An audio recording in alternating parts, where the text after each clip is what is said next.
Hello US5, so we're going to be talking about plant growth. I thought I'd use this medium, make a video, so it makes it a bit easier to understand.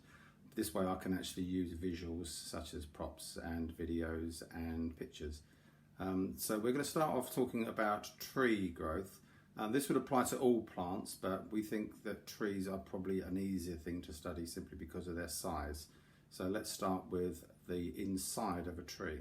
Now if we look inside the tree, we will see like a cross section, and we'll be able to see the age of the tree through the what we call annual rings, those rings that are going outward.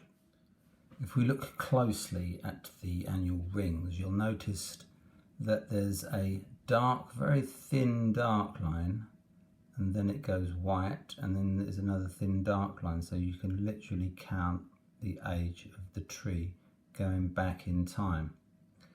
Now these thin dark lines, they are actually the growth during winter time. So as you can see, because they're very thin and dark, during the winter the tree wasn't putting on any new growth.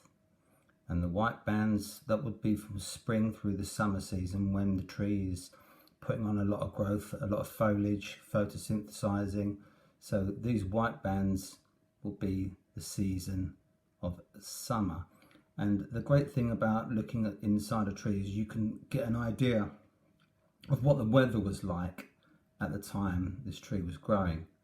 So for instance, there's a dark band here which would suggest that this winter was quite a good mild winter, because it's put on quite a bit of growth just during the winter time.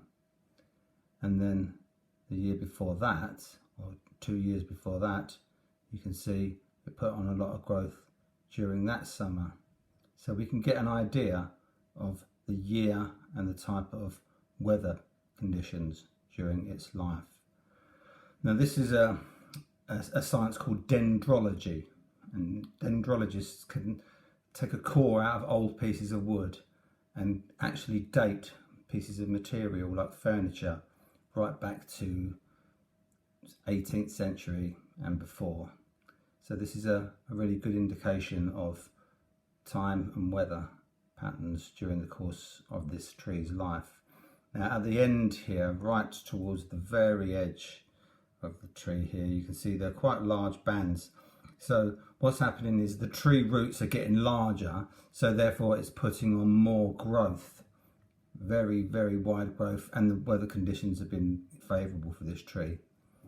Just under the bark on the edge here, there's a very faint dark pattern there, and that's called the cambium.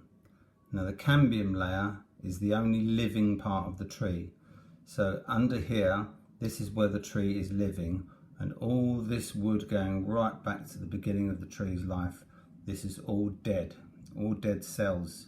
They were previously living, and as it's put on another bit of growth, this all dies back. That's why some trees you can walk inside where they're hollow. Big old trees like oak trees that are completely hollow inside but they're still alive, is because the inside wood is dead anyway, and on the outside that's the living area.